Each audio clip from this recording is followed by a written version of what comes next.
सभी साथियों को नमस्कार। आपके अपने YouTube चैनल में सही मित्रों का स्वागत है। आप देख रहे हैं कर्मचारी समाचार न्यूज चैनल के माध्यम से लेटेस्ट अपडेट जानकारी। ओल्ड पेंशन स्कीम अपडेट अब लागू होगी, पुरानी पेंशन जानिए किन कर्मचारियों को मिलेगा लाभ। साथियों पूरी अपडेट जानने का प्रयास करेंगे, चैनल के माध्यम से जुड़े रहेगा।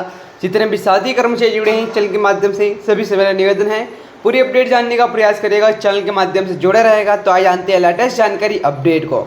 तो जी हाँ साथियों, बात करते हैं चैनल के माध्यम से लेटेस्ट जानकारी जानने का प्रयास करते हैं। यदि चैनल को आपने अभी तक सब्सक्राइब करने का प्रयास नहीं किया है तो जल्द से जल्द आप चैनल को सब्सक्राइब कर लीजिए साथियों, और इस वीडियो को अधिक से अधिक शेयर करें। तो चलिए साथियों, सरकारी कर्मचारी के लिए एक बड़ी खबर, राहत की खबर सामने आई है।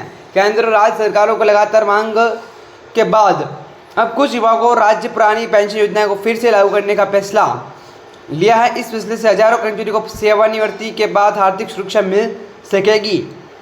जहां वर्तमान में जो की बात की जाए, जहां नई पेंशन योजना एनपीएस के तहत कर्मचारियों को शेयर मार्केट आधारित रिटर्न मिलता है, पुराने पेंशन योजना निश्चित पेंशन की गारंटी दी जाती है।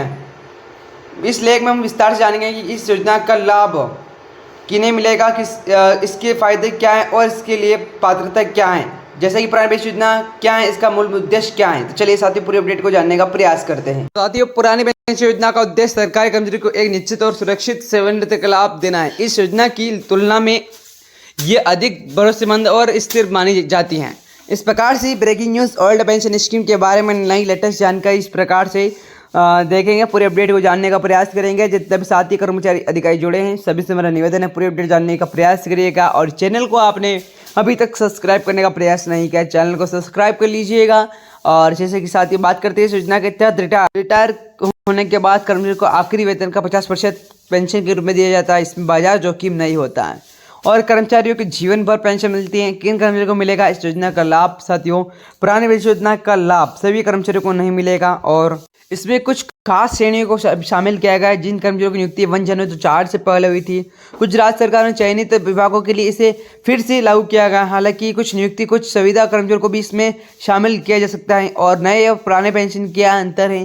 पुरानी और नई योजना जो कि प्रमुख अंतर जो बात की जाए साथियों, कर्मचारियों के भविष्य को प्रभावित करने में पुरानी पेंशन योजना सरकार देती है, जबकि नई पेंशन योजना सिद्धांत आधारित प्रणाली है।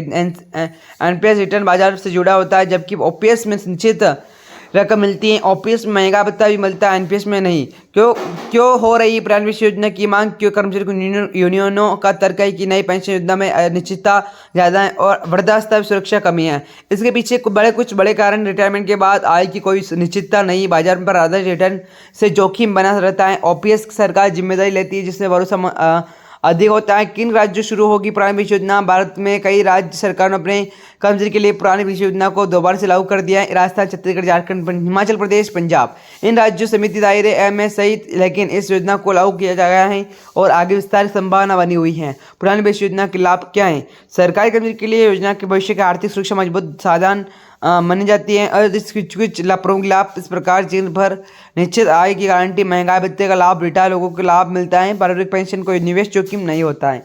साथ ही आप इस चैनल के माध्यम से पूरे अपडेट जानने का प्रयास किया होगा, चैनल को अभी तक सब्सक्राइब नहीं किया है तो चैनल को सब्सक्राइब करके क्या केंद्र सरकार भी लागू करेगी पुरानी पेंशन योजना? हालांकि केंद्र सरकार अब इस पर स्पष्ट रूप से कोई निर्णय नहीं लिया है, लेकिन पसंद है और सुप्रीम कोर्ट में मामला लगातार उठाए जा रहे हैं कि कर्मचारी संगठनों और कुछ राजनीतिक दलों की ओर से लगातार मांग की जा रही है। संभावना जताई जा रही है कि भविष्य में कुछ वर्गों के लिए इसे फिर से शुरू किया जा सकता है। पुरानी पेंशन योजना के लिए पात्रता कैसे तय होगी? सरकार द्वारा जारी निर्देशों के अनुसार तय किया जाएगा कि कौन से कर्मचारी योजना के दायरे में आएंगे। नियुक्ति स्थिति, सेवा स्थिति, अस्थायी पर सुविधा, विभागीय नीति और कुछ मामले में कर्मचारियों को फार्म भरकर आवेदन देना पड़ सकता है, जबकि कुछ लाभ मिल सकता है।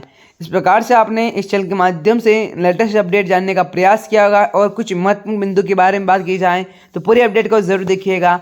तो महत्वपूर्ण क्यों पुरानी पेंशन योजना से जुड़ी सामान्य शिकायत जो कि आप यहाँ देख सकते हैं स्क्रीन पर कि निश्चित कर्मचारी की इस योजना का लाभ ले सकते हैं। नई योजना केवल सरकारी कर्मचारी के लिए है। क्या एनपीएस ओपीएस स्विच किया जा सकता है? कुछ राज्य सरकारों ने सुविधा दी है, लेकिन केंद्र में अभी यह स्पष्ट नहीं किया है। ओपीएस में पेंशन राशि कितनी मिलती है? आखिर वेतन का लगभग 50% पेंशन के रूप में मिलता है। क्या ओपीएस महंगा भत्ता शामिल होता है? हाँ, ओपीएस डीए डीएनएस लाने से जुड़ा जाता है। पुरानी पेंशन योजना दोबारा कब से लागू होगी? यह राज्य पर निर्भर करता है। कुछ राज्यों में से 22 से 23 से लागू किया जाएगा। तो साथियों आपने अंत तक इस चैनल के माध्यम से जुड़ी पूरी अपडेट जानने का प्रयास करेगा और चैनल को सब्सक्राइब नहीं किया चैनल को सब्सक्राइब करें। मिलता है नेक्स्ट वीडियो में, जब तक के लिए बने रहेगा आपके अपने यूट्यूब चैनल के माध्यम से। जय हिंद जय भारत।